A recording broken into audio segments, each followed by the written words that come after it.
I've always been a bit anxious. I could never really put my finger on it, even though I would labor over it, bending my brain around it in an attempt to grasp at the reason.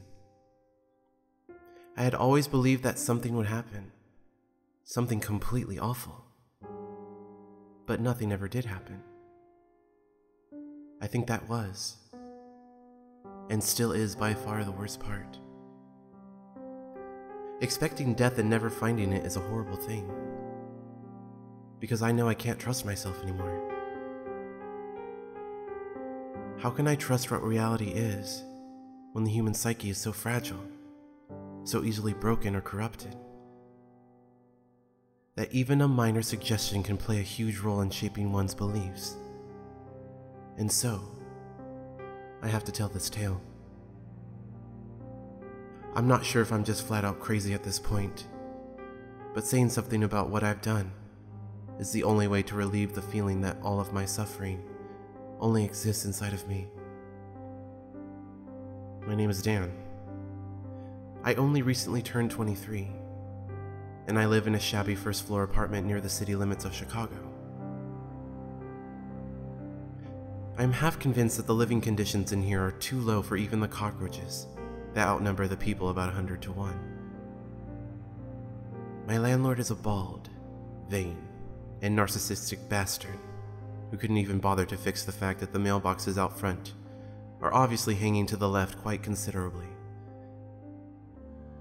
The mailboxes were the only benefit to living here. If mail arrived, I was the first person in the complex to know. However, even this being the case, I could not afford my rent. For months I had been borrowing money from friends to pay for my living. And by this point I'm sure they would sooner see me rot than give me another penny. I couldn't really blame them for that. If I went on too much longer without paying the rent, I was sure to get my ass booted right onto the streets. And friend, let me tell you, if you've never been there, know that Chicago is no place where you want to be on the streets at night. I had no choice but to sit and wait, for days on end. To my surprise, something eventually did happen. One day in mid-August, I found an unusual envelope in my pile of junk mail. The envelope was yellowed, like it had been sitting there wasting away for years, or maybe even decades. It had no address, nor a stamp. Thus this letter must have been delivered in person, which struck me as odd, as I hadn't heard or seen anything that day. The second thing that struck me about this envelope was that it had a black handprint on it. I firmly gripped the envelope and opened it.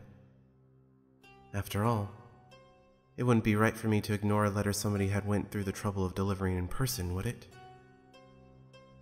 Inside was a piece of paper. Its pristine white state a glaring contrast to the aged envelope it was encased in. The letter was so fresh that I could still smell the ink from the pen that wrote it. The letter said, "Hello, friend. You've been chosen for a very special contest. You can win $10,000. Come to, address redacted for obvious reasons, right outside the city limits. Walk up to the front door of the house, and at 12 a.m. on the dot, open the door and walk inside. Once you're inside, simply last until 6 a.m., and you win your $10,000. If you don't make it until then, without breaking a rule, we win. There are only a few rules. 1. Don't run into any of our employees. 2. Don't bring any friends. 3. Don't bring any objects other than your clothing and a watch. That's all. We hope to see you real soon, friend." I don't know what disturbed me about this letter. At first I assumed it was a chainmail or spam kind of thing until I realized that since it had no address on it, it couldn't have been spam. Whoever put it there wanted me, not anybody else to come. Considering it couldn't hurt, I decided I'd go. I silently concluded that if it didn't seem legitimate, I'd turn around and come right back. I needed the money anyway, and any chance that could be an actual opportunity to make money was good enough to lure me. That night, at approximately 11:30, I left my home, bringing only the clothes on my back, my car keys, and a wristwatch. Driving towards the intended destination, I knew I was close as the city lights whirled by and finally faded out into the distance. My GPS then instructed me to turn down a dirt road branching off the main path. I found this odd, as dirt roads weren't exactly this common when you're close to the city. Shrugging it off, I turned onto the road and continued driving. The road was rugged and caused my shitty sedan to bounce up and down like I was driving in a bouncy castle. I was relieved when the house rolled into view. However, upon closer inspection, it was a desolate and derelict farmhouse. The roof was caved in at places, and it was so run down that I had to double check the letter to make sure that it was in fact the address. Once it confirmed that this was the place, I hesitantly stepped out of the comfort of my 2 tons of steel luxury and into the cold night. I found a cobblestone path leading up to the front of the house and decided to simply wait in front of the door until the instructed time. My watch read 11:59 p.m. and as soon as it clicked onto midnight, I practically threw myself into the house. As soon as I looked around, I was dumbstruck. I was in a wooden hallway. It seemed to stretch forward for infinity, well beyond my field of view anyway. On both sides were doors, but not just any doors. They were made of polished glass. The second thing that struck me was the silence. I could not hear a single thing, not the wind, not the footsteps as I walked hesitantly down the corridor. Nothing at all, except for one constant beat, that of my heart. To confirm my suspicions that this was true silence, I punched the wall as hard as I could, and no sound came. I panicked. Inside, I knew this couldn't be real, so I bit myself, expecting to be relieved as I felt nothing and realized I was dreaming. Instead, biting myself led to a sharp pain as my teeth broke the skin on my ring finger. I felt the metallic taste of blood rush into my mouth. I then decided the only thing I could do was, as instructed, wait inside the house for 6 hours. I was fully convinced it wouldn't be too difficult, perhaps a bit boring though. That's when my anxiety came into play. As I walked down the hall to pass the time, I saw nothing, nobody, no humans, no animals, just those glass doors. Each one felt like a portal into an infinite array of ways my life could be instantly filled with unbearable pain. My thoughts wandered back to the letter and its stated rules, and my heart began to beat like it was a machine gun. I knew at this point I couldn't be alone.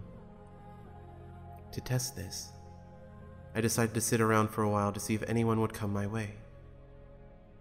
Checking my watch, I noticed that an entire 3 hours had passed already. I sighed in relief. Then I started seeing them. Shadows darting around the corner of my vision, taunting me restlessly. Every time I turn, they vanish. I became so frustrated that I straight out yelled for them to leave me alone. As I did so, I noticed that one of the shadows was a bit closer to the center of my vision than the other so far. It was closer to me for sure. At this point, I started sprinting down the hallway as my adrenaline kicked in, and I was sure I was being followed. Or was I? Had I simply lost my grip on reality in this deafening silence? This realm of inner confusion that was being lost in a landscape only of thought and a scenery showing no hope. and no progress? I ran, but the shadows were fast, very fast. I started sweating profusely. This was physically exhausting. I wasn't sure if I could last, as fatigue began to wash over me. Did these abominations of the darkness also feel tired? Or were they simply toying with me, slowing down to appease to my sense that I could escape? I had no way to tell. After running for what felt like eternity, I tripped and fell. I crawled towards the wall and pointed my face at the ground. Ignoring the vague and onyx-colored specters that had pursued me this far, I then noticed my wristwatch. 5:59 a.m. I started laughing. I did it. I won. I inwardly smiled at my cunning as my head started to ache. Everything faded into black. When I reawakened, I was inside of a farmhouse. Looking up through the collapsed ceiling at the reassuring sight of morning, I slowly stood up, though I didn't stop laughing for what I'm sure was another 10 or 15 minutes. In the center of the room was a table. On it stood a filthy yellow envelope, a container full of ink, a pen, a piece of paper, and a gift box. I immediately checked inside the gift box. A smile still stuck to my face. In it was $10,000 in cash, as well as another envelope. It was marked like the other one I received with a handprint, but this one wasn't human. It was human-like, sure. It had 5 fingers, the whole deal. But it was off. Its fingers were long and bony. Could not have been more than an inch wide, and they had impossibly sharp-looking claws. I opened the envelope and pulled out another letter. It read, "Hello, friend. You've won. We're so glad we got to play with you. Enjoy your money. Please invite somebody else for us to play with. We get lonely sometimes. Unless you're willing to come back." It sent shivers down my spine, but I knew what I had to do. I picked up the pen and started. "Hello, friend. You've been chosen for a very special contest. You can win $10,000. Once I had finished irradiating the original letter, I dipped my hand in ink and marked the envelope. I then took the letter I had written, folded it, and carefully slid it into its new home. Through the entire process, I felt eyes burning to the back of my skull. I knew I couldn't turn around. I quickly grabbed the letter, the gift box, and left.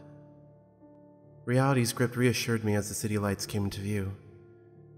I drove back to my complex and parked my shitty sedan out front. Stepping out of the vehicle, I approached the mailbox. My mind wandered to Amy.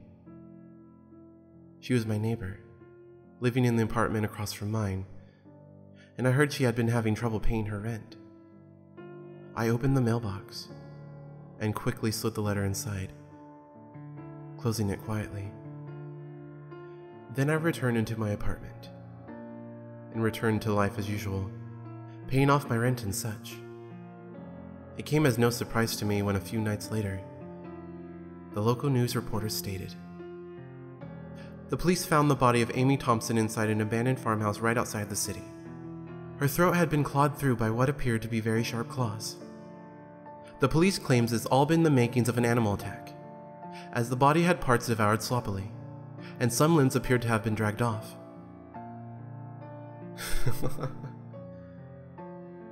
I guess she lost.